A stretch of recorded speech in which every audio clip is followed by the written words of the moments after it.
everyone, welcome to another video on the Hero Arts channel. It's Lisa Tilson here with you today, and I'm going to be showing you a couple of cards created with a colour block background. So the die that I'm going to be using on both of my cards today is the Flowery Vines Fancy die. It's a really pretty die, and I've cut some panels of cardstock. I'm going to be using Paradise, Arctic, Meadow, Kiwi and Dove White. I've also cut a couple of white panels, and these measure 5 by 3 3/4 inches. So I'm going to start off with my striped background. I'm going to cut a 1-inch strip from each of those 5 colours of cardstock. So I've just popped the Paradise panel into my paper trimmer, lined it up with the measuring guide and cut off 1 inch from that panel. I'm doing the same now with the Arctic cardstock. So just finishing off cutting the strips from the Meadow and Kiwi cardstocks as well. I did need to trim a little bit off each of those before I measured out the 1-inch strip, just to make sure they're all completely even. And now finishing off with the Dove White.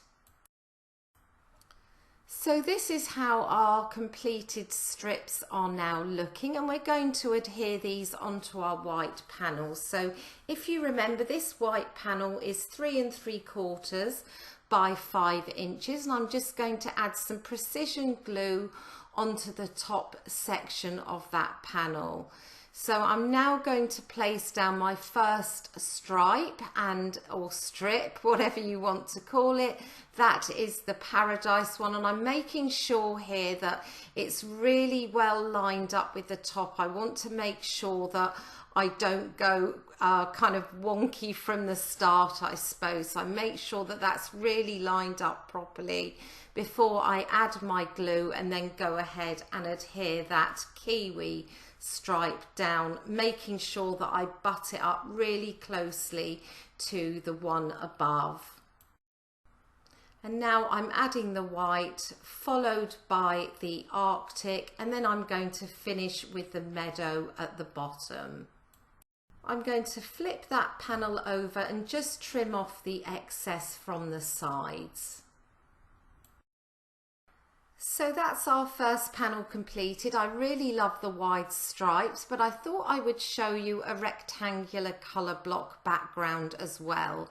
So I'm just using 4 colours for this background. I'm dropping the white, and I'm going to cut some rectangles which are 2 by 2.5 inches. Now just cutting the rectangle from Arctic. I really love that colour, and finishing off with Paradise. So that's the 4 rectangles which we're now going to adhere onto our other white panel. So I'm just finding the centre point there. So your centre point is going to be at 2.5 and 1 7/8. So I'm just drawing some faint pencil lines just so that will help me place my rectangles. The rectangles are actually going to be a little bit larger than that panel, but I am going to be cutting off the excess. So now that I've got my 4 areas marked out, I'm going to add some precision glue to the top right and place the first rectangle. And again, with your first rectangle, you want to be really precise about how that is laid down. All of your other 3 rectangles are going to be based off that first one. You're going to be making sure that you butt them up really closely against that top rectangle. So it's really important that that's on straight, otherwise you'll end up with slightly and probably only very slightly off rectangles, but it does become noticeable even if you're just slightly wonky. Trust me, I know, I've done this many times. And just finishing off with the final rectangle, which is Paradise, and I'm going to trim the excess off the sides to give us our completed panel. So we're going to move on to our die cutting now. This is the Flowery Vines Fancy die. I've die cut it 5 times already, but I'm now going to die cut it a 6th time from white cardstock. So I've taped it down and I'm running that through my Platinum 6 die cutting machine. Apologies for it moving around. I've got new plates, so it takes a little bit of extra pressure to get those through. So now that it's through, I can remove that tape and just use a tool-in-one to poke out all of those pieces. It die cut really well, so they pop out very easily. And I'm now just going to turn over that die and start to ease the die cut out of that frame, just being careful as it is an intricate die, but it does come out really easily. So I'm now going to go ahead and adhere all of these together. I'm going to have a stack of 3 die cuts for each of my cards. And here I'm adding some precision glue onto a stack of 2 before I place that final die cut on top. Now you could do this with double-sided adhesive sheet. I prefer to use precision glue or wet adhesive, just because that gives you an opportunity. As you can see there, I did put it down and it wasn't really lined up very well, so I was able to pick that up really easily and replace that back down. And I'm now just going to fiddle around and just make sure that each of those leaves is lined up as best as possible. It does take a little while to do this, but the dimension is really nice at the end.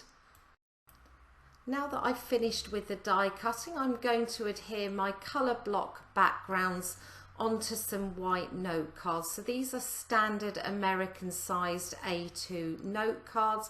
I've added some precision glue onto the back and I'm just going to place that down on top of that base card. And I'm going to repeat the process for the striped background as well. So just making sure that's really well centered on that cardstock. I do pick it up, and that's the advantage of wet adhesive. It does allow you to move that around just to make sure it's perfect. And I'm now going to pop some glue onto the back of my stack of die cuts and place that down over the top. And the dimension of these stacks of die cuts is really beautiful. As the cardstock is quite thick and there are 3 layers, it really makes a difference on the final card. So just making sure they were glued down properly. And I'm now going to work on my embellishment. So this is the beautiful butterflies stamp set, and I'm going to take 3 of those butterflies and I'm going to heat emboss them onto vellum. I've popped some vellum into my MISTI. I'm just taking out the 3 butterflies that I think are going to work best on my design. I'm picking those up with my lid, and I'm now going to prep my vellum with an anti-static powder bag.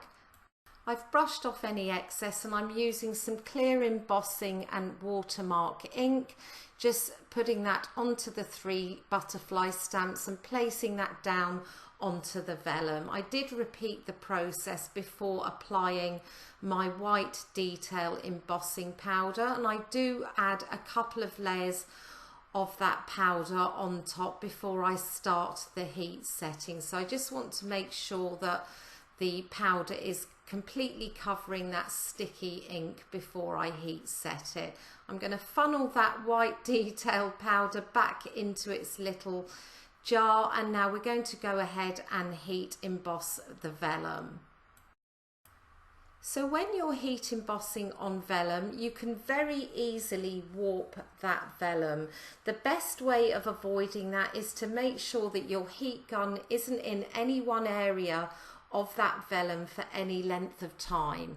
So I generally use my heat tool at the front and the back of the vellum, and you can see there I'm moving it to the side every now and again, and I'm just not holding it over one area at all for very long. It does seem like it's never going to melt, but all of a sudden the heat embossing starts to work, and hopefully that means you'll avoid warping. So I'm just going to tape these down with their coordinating dies and run those through my die cutting machine.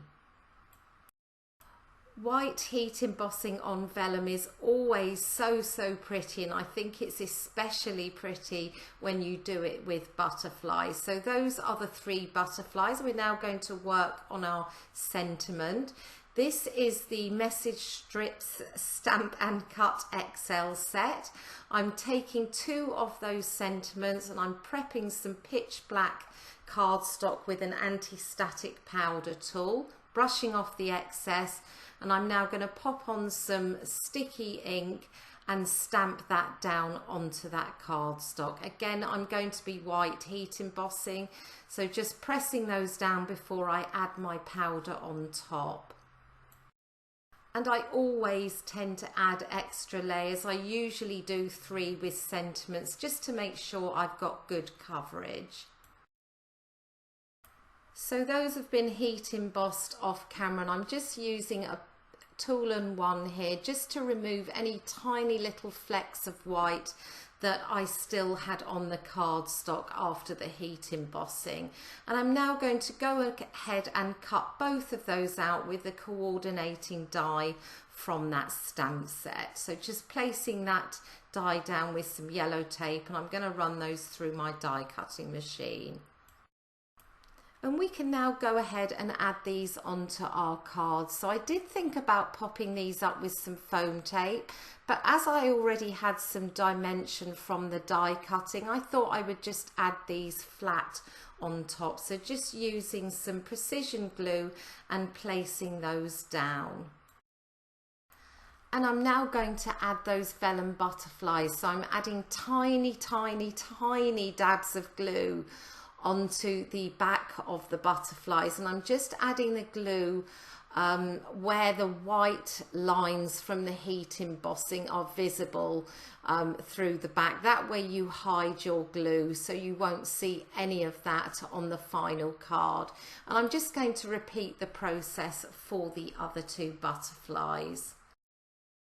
And now that the 2 cards are side by side, you will be able to see that I adhered the Flowery Vines die cut in 2 different orientations. On one card I adhered it with the vines travelling to the top, and on the other they were travelling from the top down to the bottom of the card. So you can use that set 2 different ways. Just adding some sequins on now for a little bit of sparkle, and that brings us to the end of the cards. I hope that you've enjoyed seeing the 2 different backgrounds come together and that they give you some inspiration for creating backgrounds on your own cards. Thank you so much for being with me here on the YouTube channel today. I hope that you have a wonderful day. Bye for now.